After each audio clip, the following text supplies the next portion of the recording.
નમસ્કાર મિત્રો, લોકરક્ષક ન્યૂઝ ઇન્ડિયામાં આપ સૌનું હાર્દિક સ્વાગત છે। હું છું ડૉક્ટર આર મિશ્રા। આજે નવસારી જિલ્લાની એકમાત્ર નવસારી સિવિલ હોસ્પિટલ, જે આજે નવા નામે GMERS Gujarat medical education and research centre તરીકે કામ કરી રહી છે। મળેલ માહિતી મુજબ છેલ્લા 4 માસથી સોનોગ્રાફી, અલ્ટ્રાસાઉન્ડ ચલાવવા માટે રેડિયોલોજિસ્ટ, ટેકનિશિયન કે નિષ્ણાત ડૉક્ટર જ નથી, જે ખરેખર સંવેદનશીલ સરકાર માટે કે લોકલ ઓથોરિટી માટે, તમામ સંબંધિત અધિકારીઓ માટે આ ગરીબો માટેની સુવિધા બંધ રાખવી એ ખરેખર દુર્ભાગ્યપૂર્ણ અને શરમજનક છે। હવે આપણે જોઈએ કે આ સુવિધાઓ ન હોય એના માટે આપણા ગુજરાત હાઈકોર્ટ અને સુપ્રીમ કોર્ટ શું હુકમ કરેલ છે। આપ સૌનો વિનંતી છે કે આ વિડીયો સબસ્ક્રાઈબ કરજો અને આપણા મિત્રોને શેર અવશ્ય કરજો, જેથી આવનાર વિડીયો આપને સૌથી પહેલા મળે। અને અહીંયા જ સૌથી મોટી વિડંબણા છે, લાખો રૂપિયાનું એકદમ લેટેસ્ટ સોનોગ્રાફી મશીન હોસ્પિટલમાં મોજૂદ છે, પણ એને ચલાવવા માટે કોઈ એક્સપર્ટ ડૉક્ટર કે ટેકનિશિયન જ નથી। એટલે પરિણામ શું? આ મોંઘુદાટ સાધન બસ ધૂળ ખાઈ રહ્યું છે અને દર્દીઓની સારવારની આખી સાયકલ અટકી પડી છે। આપણને સૌને ખબર છે કે જ્યારે પણ સિસ્ટમમાં કોઈ ખામી સર્જાય છે ત્યારે એનો સીધો ભોગ કોણ બને છે? સામાન્ય માણસ। હવે આપણે એ જોઈએ કે માત્ર એક નિષ્ણાતની ગેરહાજરી દર્દીઓના જીવનમાં કેટલી અને કેવી મુશ્કેલીઓ લાવી રહી છે। જુઓ, આ ખાલી એક સુવિધાની કમી નથી, આ તો સમસ્યાઓની એક આખી ચેન છે।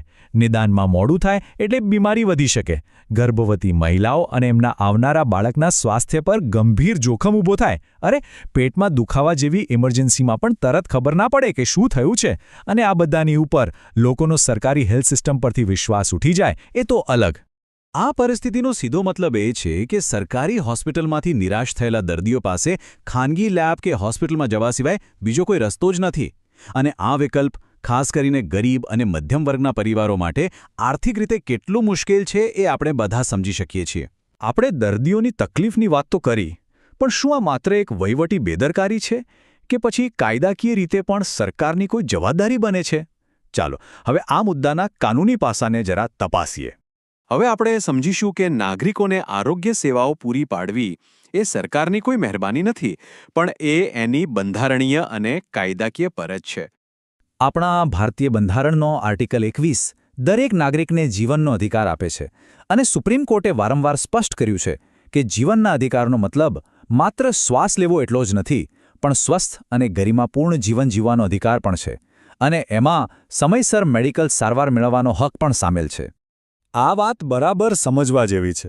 જ્યારે કોઈ સરકારી હોસ્પિટલ સોનોગ્રાફી જેવી પાયાની અને જરૂરી તપાસ કરવામાં નિષ્ફળ જાય, ત્યારે તે માત્ર એક સુવિધાનો અભાવ નથી રહેતો, એ નાગરિકના મૂળભૂત અધિકારનું હનન પણ ગણી શકાય છે। અને આ માત્ર કોઈ થિયરી નથી। દેશની સુપ્રીમ કોર્ટ અને અલગ અલગ હાઈકોર્ટોએ ભૂતકાળમાં આવા કિસ્સાઓમાં ખૂબ જ સ્પષ્ટ અને કડક વલણ અપનાવ્યું છે। ચાલો એના કેટલાક ઉદાહરણો પર નજર કરીએ। અહીંયા એકદમ ક્લિયર છે કે દેશની સર્વોચ્ચ અદાલતો આ મુદ્દે કેટલી ગંભીર છે। સુપ્રીમ કોર્ટ સ્પષ્ટપણે કહે છે કે સ્ટાફ નથી કે પૈસા નથી એવા બહાના ન ચાલે। તો આપણી ગુજરાત હાઈકોર્ટે પણ કહ્યું છે કે લાંબા સમય સુધી જગ્યાઓ ખાલી રાખવી એ વહીવટી નિષ્ફળતા છે, અને પાયાની ડાયગ્નોસ્ટિક સુવિધાઓ આપવી ફરજિયાત છે। આ વાક્ય સુપ્રીમ કોર્ટના એક બહુ જ મહત્વના ચુકાદાનું છે, અને તે સ્પષ્ટ કરે છે કે સરકાર નાગરિકોના સ્વાસ્થ્યને લગતી પોતાની જવાબદારીમાંથી કોઈ પણ બહાનું કાઢીને છટકી શકે નહીં। તો પછી આ આખી ગંભીર પરિસ્થિતિનો ઉકેલ શું? માની લો કે કોઈ નાગરિક આ મુદ્દાને કોર્ટમાં લઈ જાય, તો કોર્ટ કેવા પ્રકારના આદેશો આપી શકે છે? ચાલો એની શક્યતાઓ પર એક નજર કરીએ। જુઓ, કોર્ટ આ મામલે ખૂબ જ નક્કર પગલાં લઈ શકે છે, જેમ કે સરકારને તાત્કાલિક નિષ્ણાતની નિમણૂક કરવાનો આદેશ આપી શકે છે। જ્યાં સુધી કાયમી નિમણૂક ન થાય ત્યાં સુધી દર્દીઓ માટે પ્રાઇવેટ સેન્ટરમાં મફત સોનોગ્રાફીની વ્યવસ્થા કરવાનો હુકમ પણ કરી શકે છે। એટલું જ નહીં, આ બેદરકારી માટે જવાબદાર અધિકારીઓ સામે કાર્યવાહી અને જે દર્દીઓને હેરાન થવું પડ્યું તેમને વળતર ચૂકવવાનો આદેશ પણ આપી શકે છે।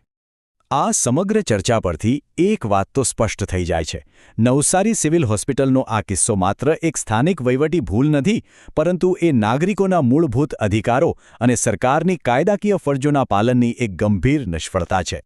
અને અંતે સૌથી મોટો સવાલ એ જ છે કે હવે આગળ શું થશે? શું તંત્ર દર્દીઓની આ પીડાને સમજીને કોઈ તાત્કાલિક ઉકેલ લાવશે કે પછી આ મુદ્દો પણ માત્ર રાજકીય આક્ષેપ પ્રત્યાક્ષેપની રમતમાં ખોવાઈ જશે? આનો જવાબ તો આવનારો સમય જ આપશે.